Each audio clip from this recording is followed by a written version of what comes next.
Ne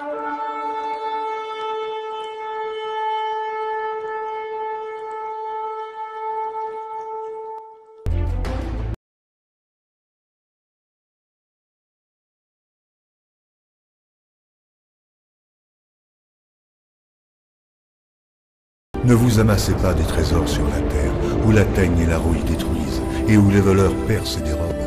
Mais amassez-vous des trésors dans le ciel, où la teigne et la rouille ne détruisent point, et où les voleurs ne percent ni ne dérobent. Car là où est ton trésor, là aussi sera ton cœur.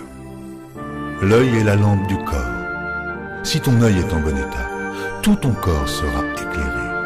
Mais si ton œil est en mauvais état, tout ton corps sera dans les ténèbres. Si donc la lumière qui est en toi est ténèbre, combien seront grandes ces ténèbres? Nul ne peut servir deux maîtres, car ou il haïra l'un et aimera l'autre, ou il s'attachera à l'un et méprisera l'autre. Vous ne pouvez servir Dieu et Mammon. C'est pourquoi je vous le dis, ne vous inquiétez pas pour votre vie, de ce que vous mangerez, ni pour votre corps, de quoi vous serez vêtu. La vie n'est-elle pas plus que la nourriture et le corps plus que le vêtement? Regardez les oiseaux du ciel. Ils ne sèment ni ne moissonnent, et ils n'amassent rien dans des greniers, et votre Père Céleste les nourrit. Ne valez-vous pas beaucoup plus qu'eux? Qui de vous, par ses inquiétudes, peut ajouter une coudée à la durée de sa vie? Et pourquoi vous inquiétez au sujet du vêtement? Considérez comment croissent les lys des champs. Ils ne travaillent, ni ne filent. Cependant, je vous dis que Salomon même, dans toute sa gloire, n'a pas été vêtu comme l'un d'eux. Si Dieu revêt ainsi l'herbe des champs qui existe aujourd'hui et qui demain sera jetée au four, ne vous vêtira-t-il pas à plus forte raison, gens de peu de foi? Ne vous inquiétez donc point et ne dites pas « Que mangerons-nous? Que boirons-nous? De quoi serons-nous vêtus ?» Car toutes ces choses, ce sont les païens qui les recherchent. Votre Père Céleste sait que vous en avez besoin. Cherchez premièrement le royaume et la justice de Dieu, et toutes ces choses vous seront données par-dessus. Ne vous inquiétez donc pas du lendemain, car le lendemain aura soin de lui-même. À chaque jour suffit sa peine.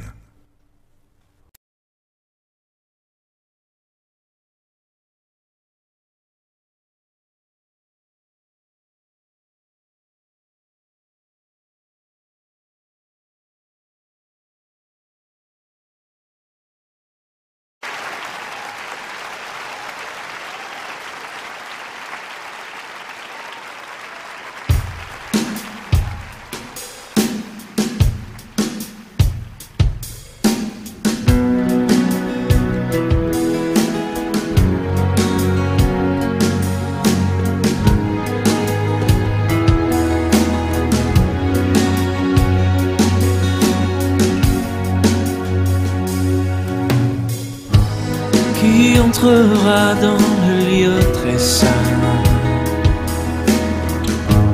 Qui portera son regard sur lui pour l'adorer, pour l'honorer?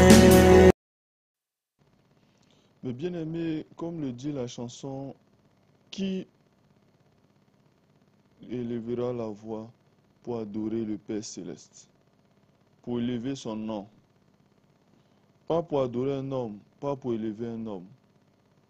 À quoi ça sert toutes ces voitures? À quoi ça sert ce cortège pompeux, tandis que les gens se meurent, tandis que les pauvres ont des difficultés, des veuves ont des difficultés, des orphelins sont rejetés? À quoi cela sert-il?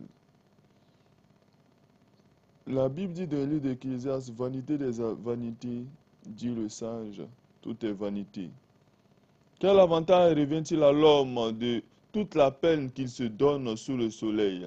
Une génération s'en va, une génération vient, et la terre subsiste toujours. Le soleil se lève et le soleil se couche. Il soupire après le lieu où il s'élève. Le vent se dirige vers le midi, tourne vers le nord, puis retourne encore et reprend les mêmes circuits.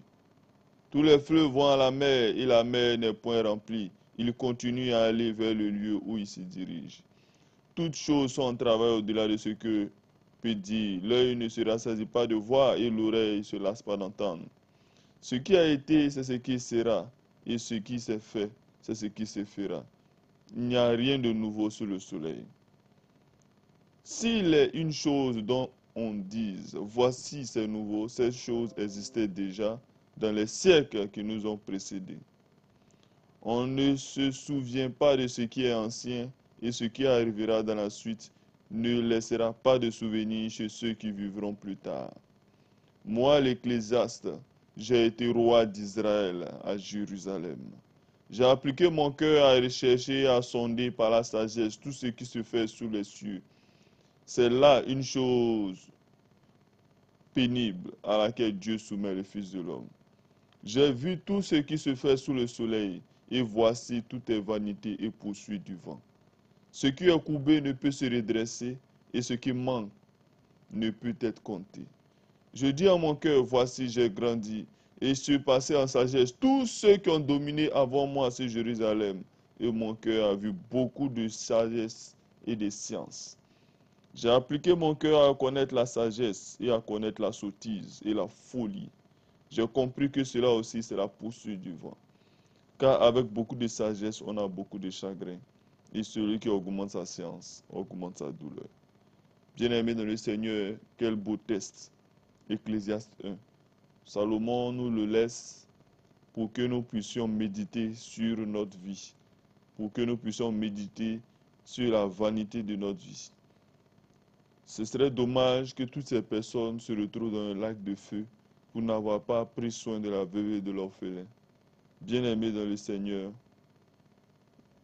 si votre pasteur est dans une telle situation, priez pour lui, allez vers lui pour qu'il laisse toutes ces choses. Bien-aimés, la cupidité, l'amour de l'argent entraînera beaucoup d'hommes dans le lac de feu. La Bible dit, si ces choses vous ne l'avez pas fait aux hommes, prendre soin des veuves, des orphelins, je ne prendrai pas soin de vous aussi. Mais bien-aimés, soyez fortifiés dans le nom de notre Seigneur. Et prenez soin des veuves, des orphelins, je vous en supplie. Ce serait dommage, ce serait terrible. Le jugement. Le royaume des cieux arrive.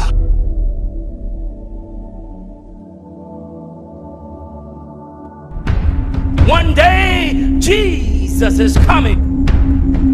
You may be at church. You may be at work.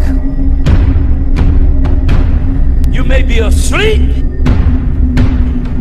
God grant that you will be ready when He makes His personal appearance.